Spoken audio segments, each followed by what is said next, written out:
Out of courtesy for others, we ask that you refrain from talking and text messaging while the meeting's in progress. And now it's time to introduce our main speaker tonight, Alana.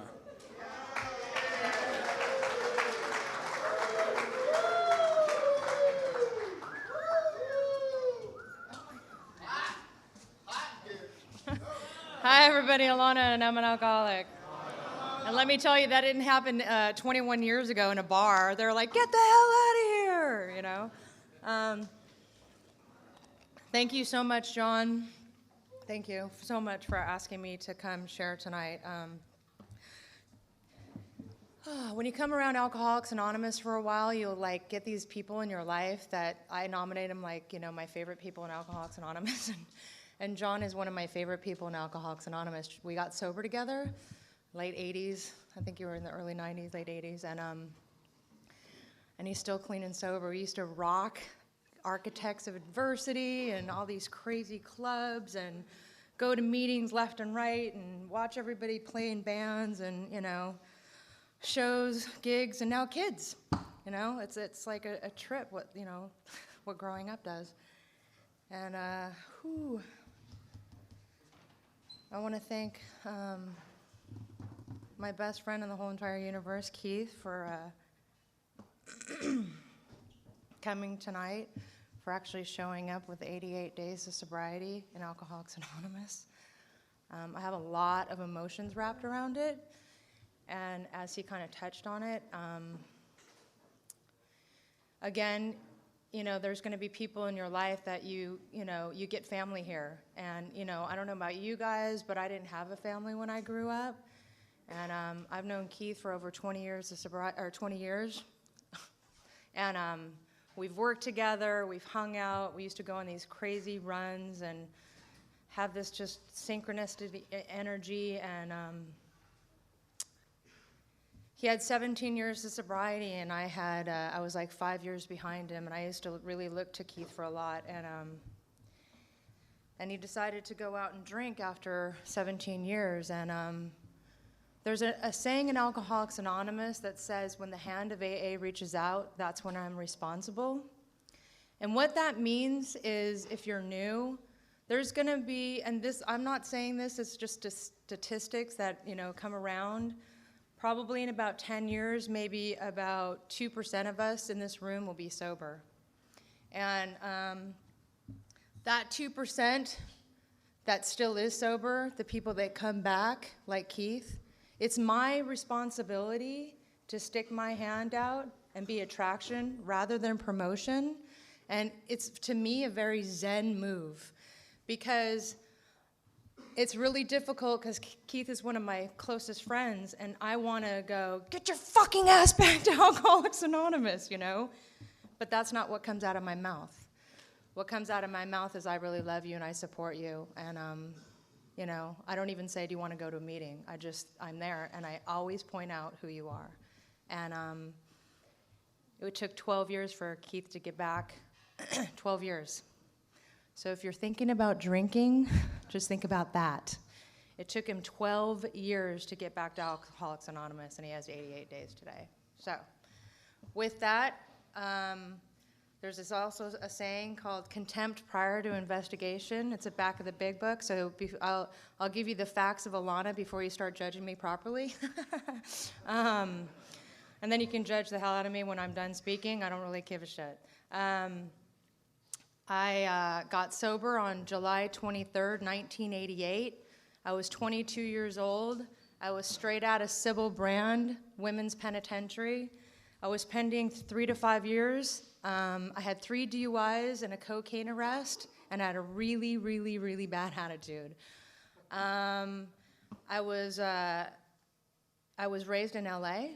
I was raised in the very beginning, you know, my mom and dad put me in a foster home, and I was there until I was 8 years old.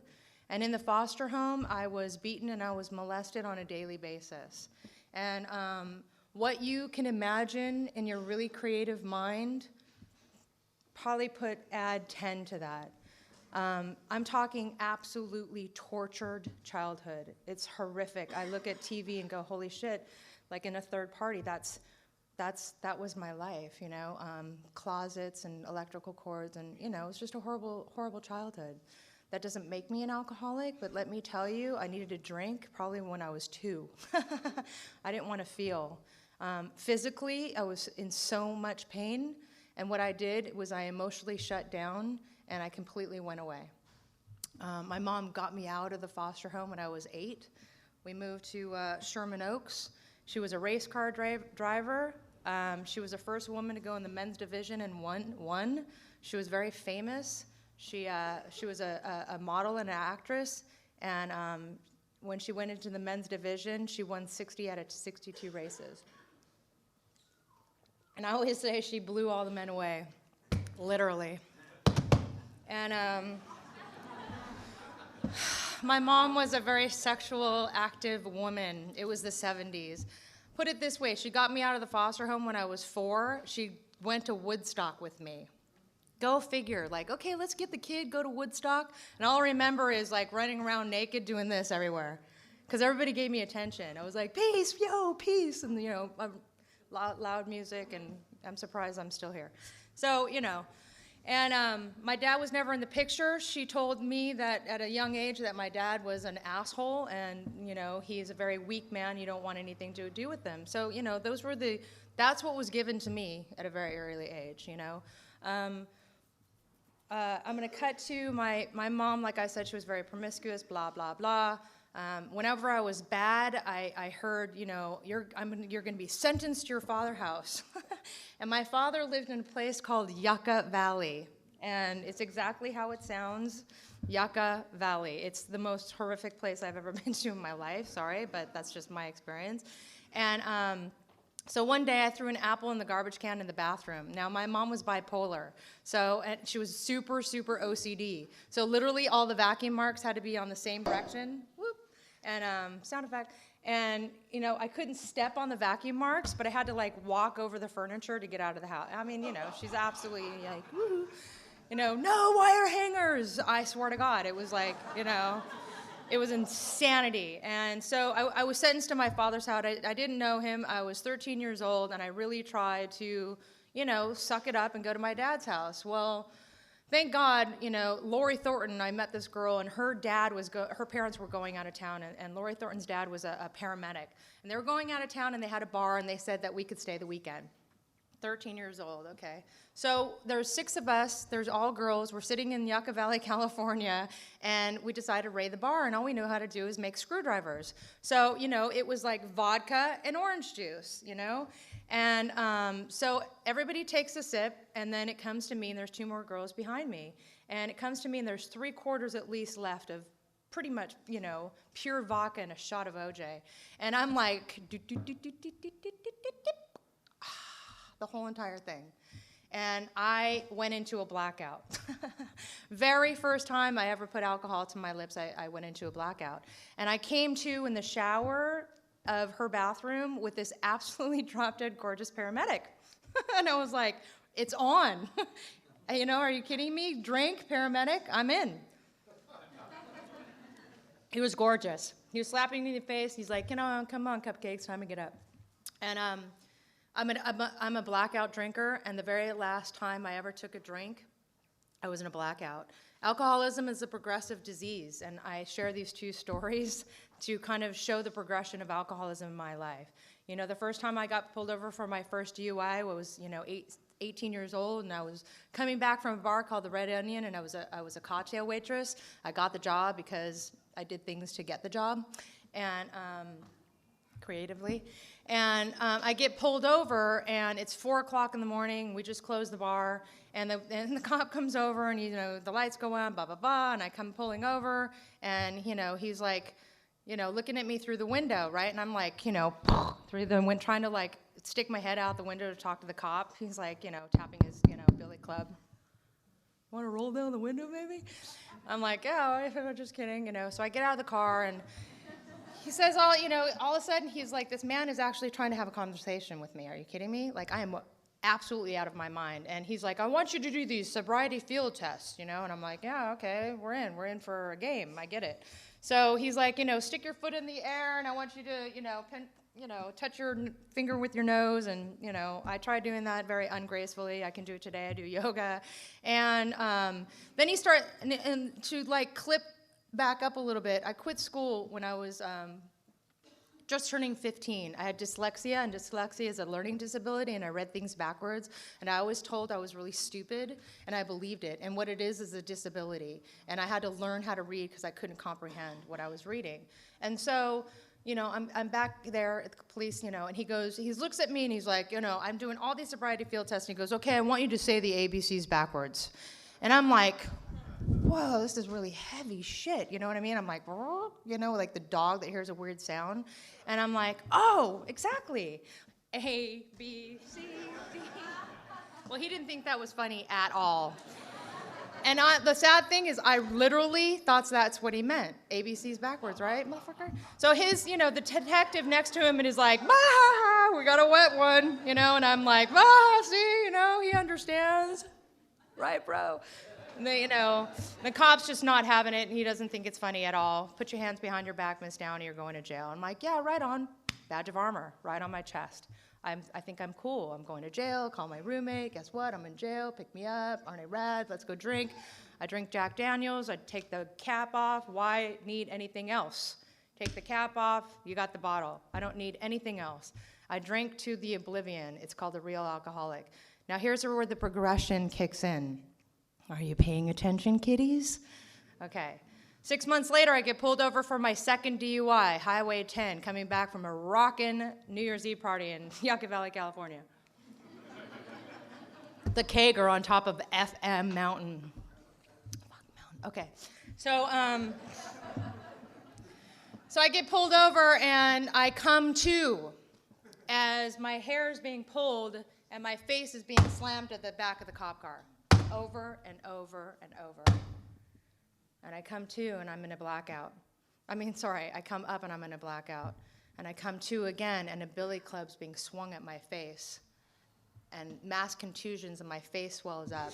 Billy clubs are really hard, people. They hurt.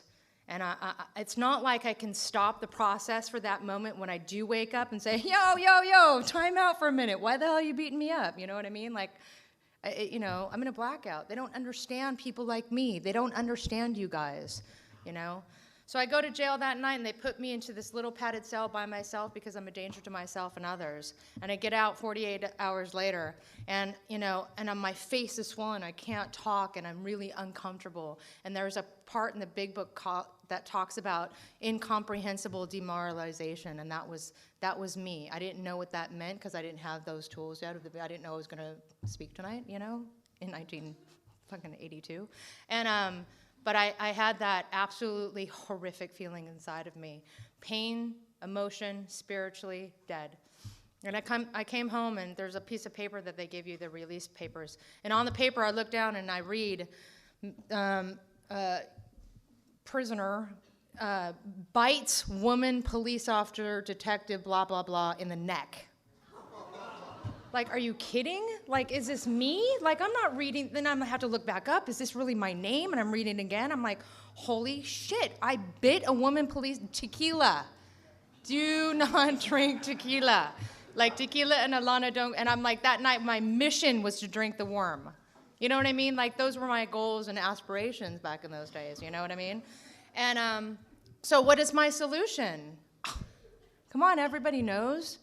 Don't drink tequila anymore, right? Then you won't bite people, and you'll be all good.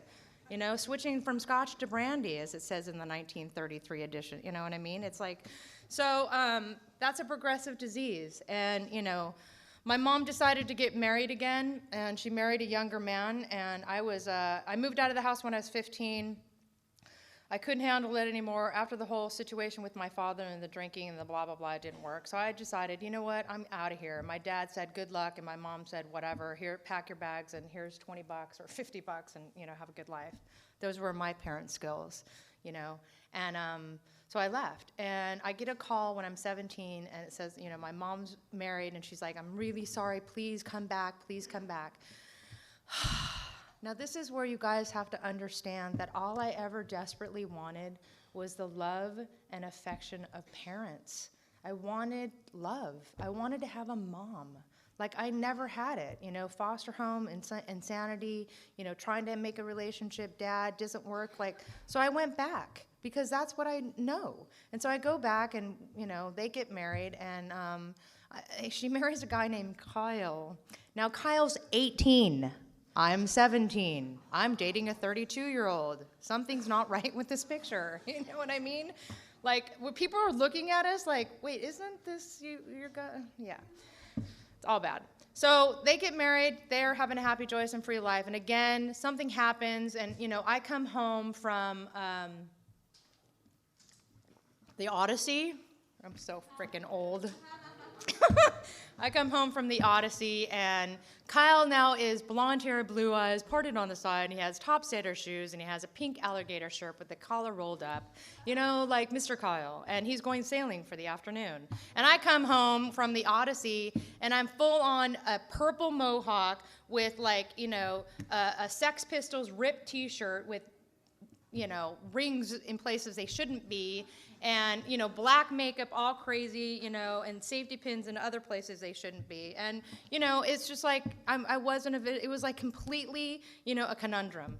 The sailor and the punker. Are you kidding? So, you know, we got in an altercation. I was drinking. He was obnoxious. I hated him. He hated me. Whatever. We got in an altercation. I left. And I looked at them, and I looked at my mom, and I said, you know what? I'm never going to be who you want me to be, ever. And I got to go. And those were the last words I ever said to my mother. And I go into my alcoholism like I have never, ever, ever done before. And I start drinking and using and selling mushrooms and going to concerts and hillside stoners and Venice Dogtown people and, you know, boys, surfing, you know, skating, going to, you know, all the little skater parks and hopping over pools and with my long blonde hair and, you know, drinking more. And I was like this chameleon. It was like a punker, a skater, a surfer, a hillside stoner, because my mom moved so fucking much, you know? And my alcoholism just escalates. And on July 22nd, 1988, I get a phone call in the middle of the night. And I'm in Palm Springs, California. I'm, you know, now just completely miserable. I'm one of the biggest drug dealers down there. And, you know, I'm selling kilos of cocaine cross-country. You know, thank you, FedEx. And I have... And I have a sawed-off shotgun in my lap, and I have a little Smith & Wesson pearl handle, and I have a really bad attitude, and I have weapons. That's all I have, are weapons. Weapons, weapons, weapons, and literally weapons. And it's 6 o'clock in the morning, and I graduated to freebase. If you guys are young, freebase is crack. We just had to do it a lot longer back in the day. And very obnoxious, but the ritual was all about the ritual. And so I get this phone call, and it's the Sun Valley, Idaho Sheriff Department. And I'm thinking, oh my God, I went to freaking Idaho? You know what I mean? Like, holy shit, what kind of blackout was that, you know?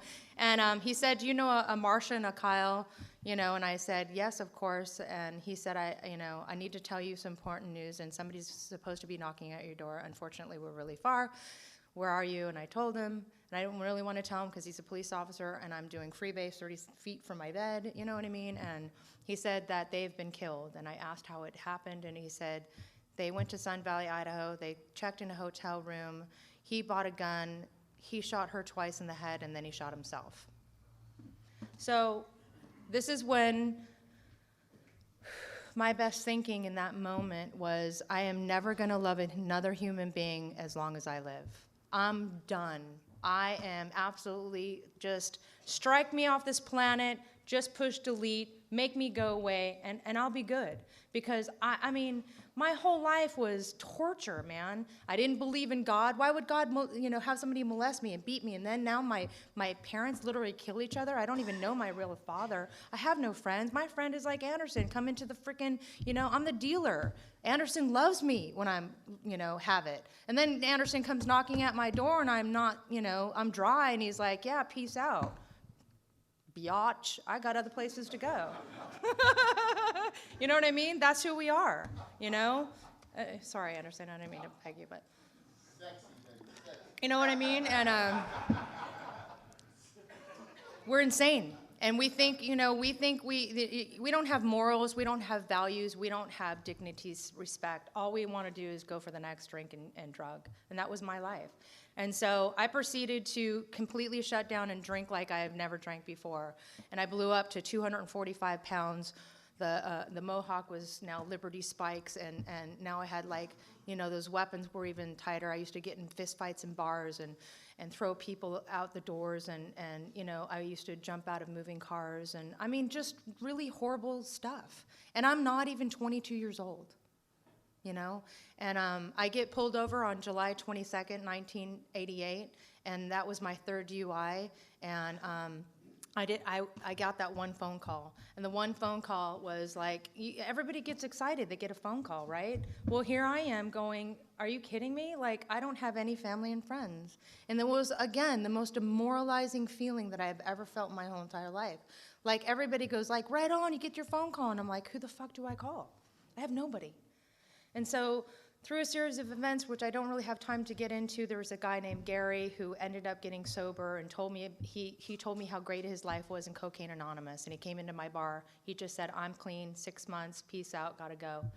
And I called 411, and Gary answered the phone at 3 o'clock in the morning on July 22nd. Hadn't talked to the guy in 10 years. 411, he picked up the phone. That's a God shot. And I've been sober since that day. And he told me to go to a program called Alcoholics Anonymous, and my life will change forever. And I didn't, to me, it was like, wah, wah, wah, AA. And I was like, click. I was like, what? Are you serious? Like, what's this chic thing? Like, what about, throwing up and what? I don't get it. Like, AA, what the hell is that? And so, I found Alcoholics Anonymous in the North Shores Alana Club in San Diego, and I've been sober since that day. Now, my first 2-3 years of sobriety consisted of picking up trash on the side of the roads, and I'm like, not a vision for you people. Like, can you visualize this? An orange getup, the orange, and like the orange hat and the Liberty spikes going this way, and I'm 204. I look like a really bad pup tent.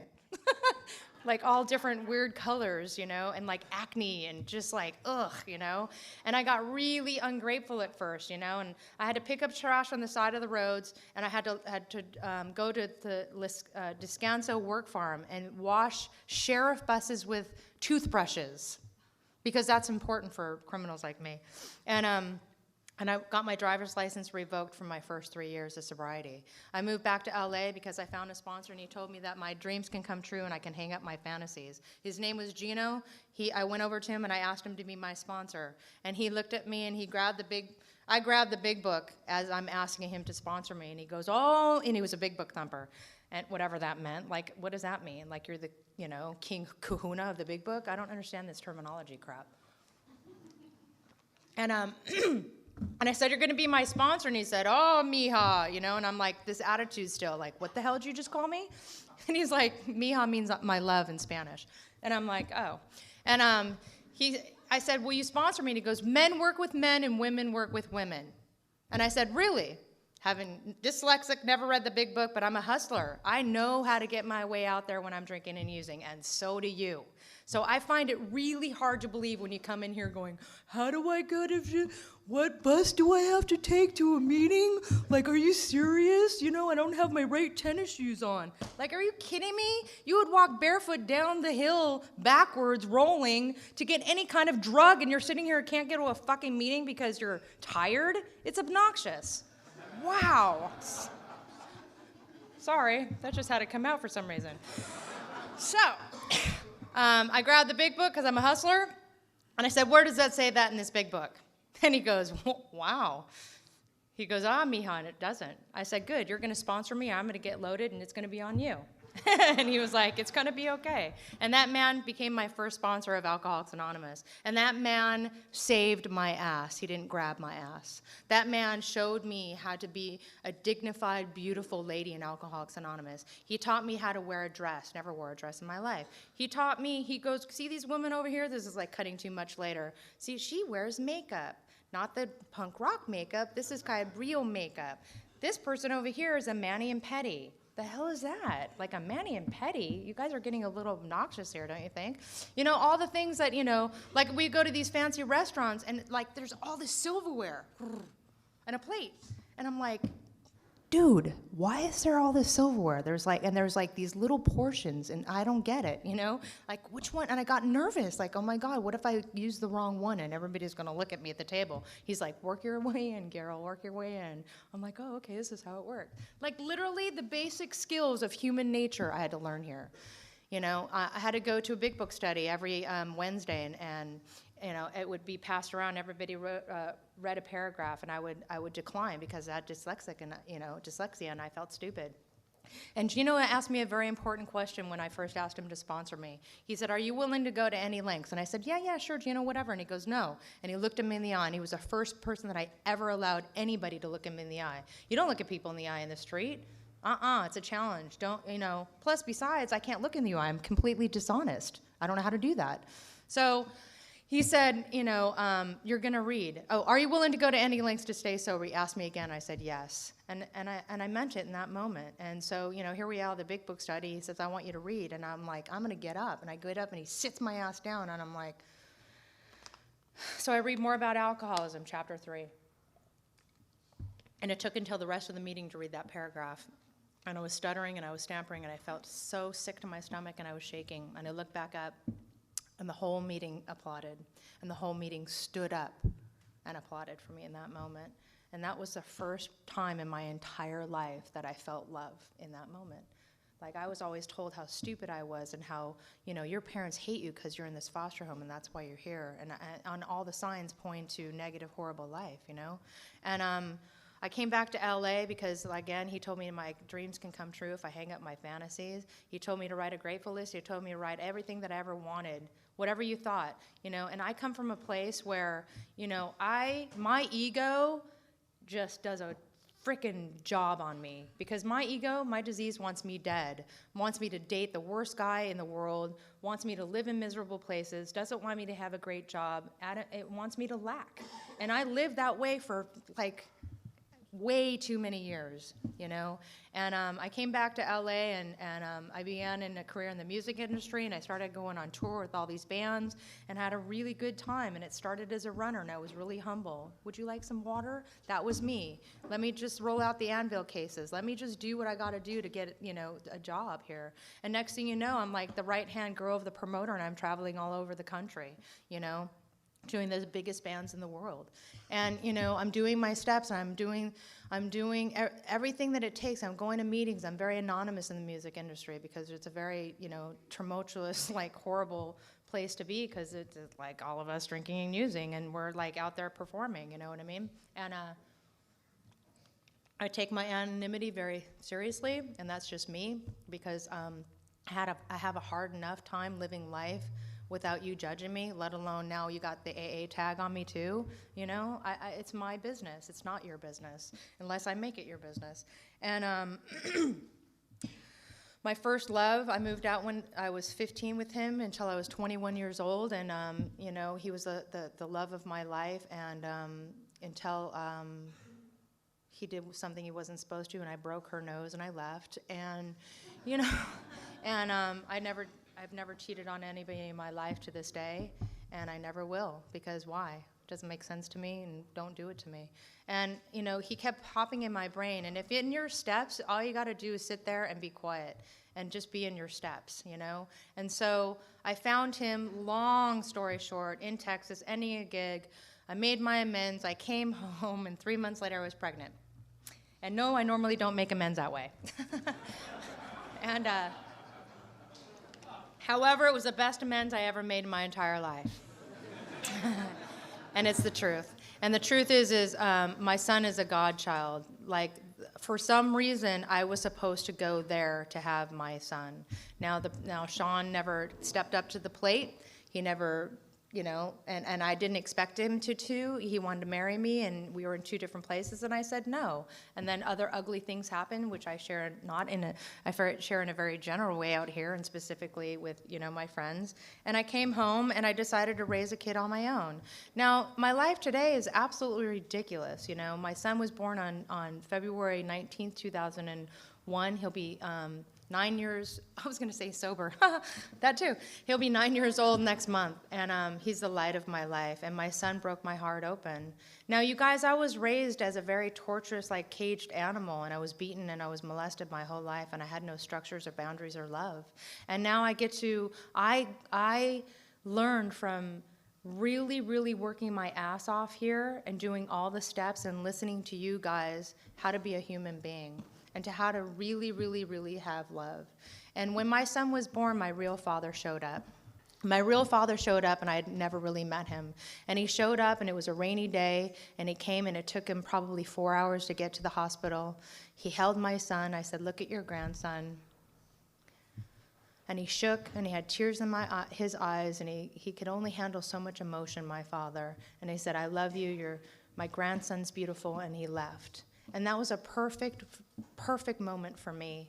And, you know, in that moment, I really resented my father my whole entire life because he put me in that foster home. But thank God I do the work because I'm not a victim anymore.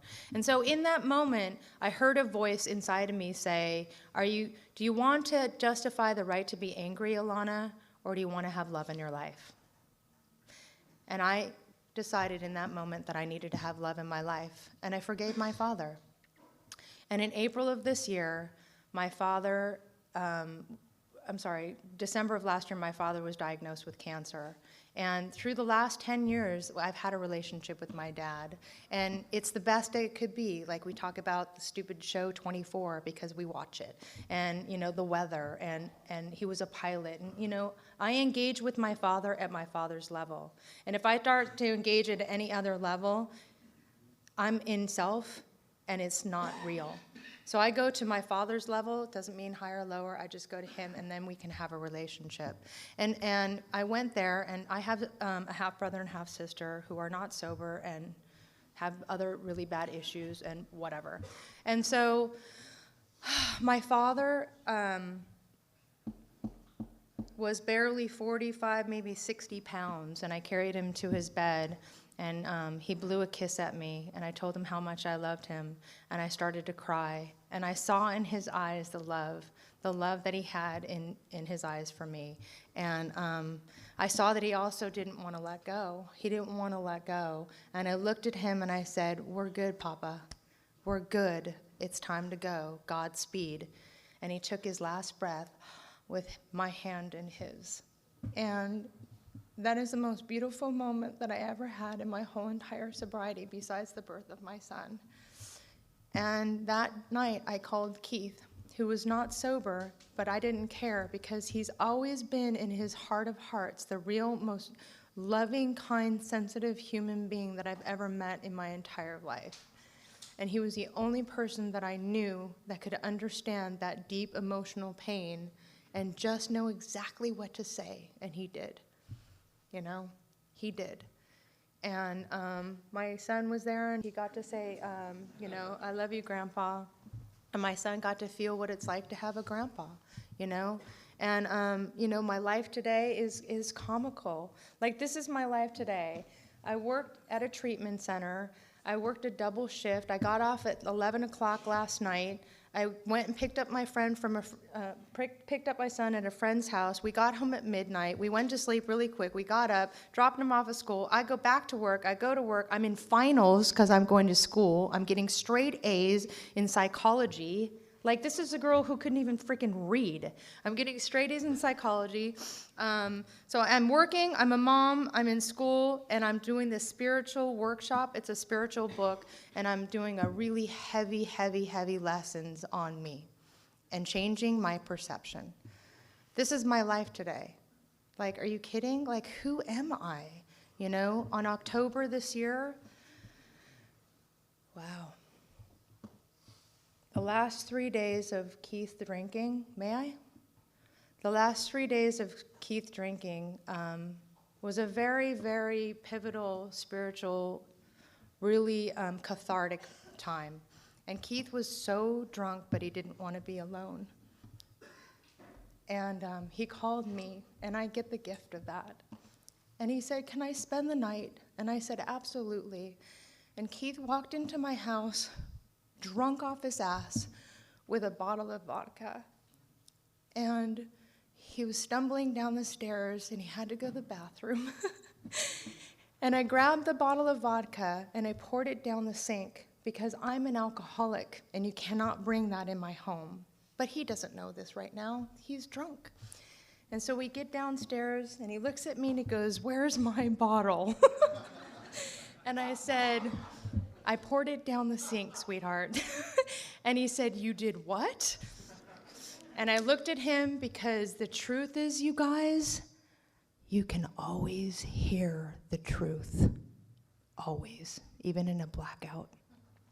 And I said, "Keith, I'm an alcoholic, and you can't bring that into my home. I have 21 years of sobriety, and I just celebrated it, and it's not allowed in my home." And he looked at me, and those bing, his lights just got clicked, and he goes, "Oh my God, I am so sorry." And I said, "It's okay, sweetheart."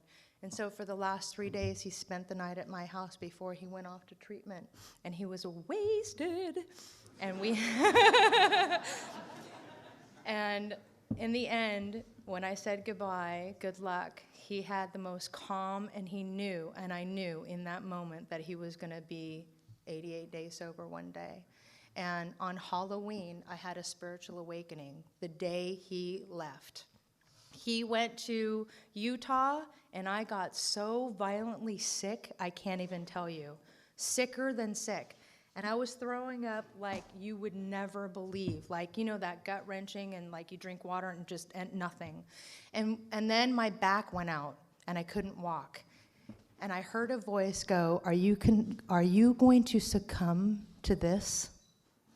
Or are you going to really acknowledge what's going on? And I was like, okay, you guys, I'm 21 years sober, so give me a break, you know? I'm like, wow, this is really heavy. I am not standing up for myself. My back is out. You will stand up for yourself right now, Alana, and you will walk with grace and dignity.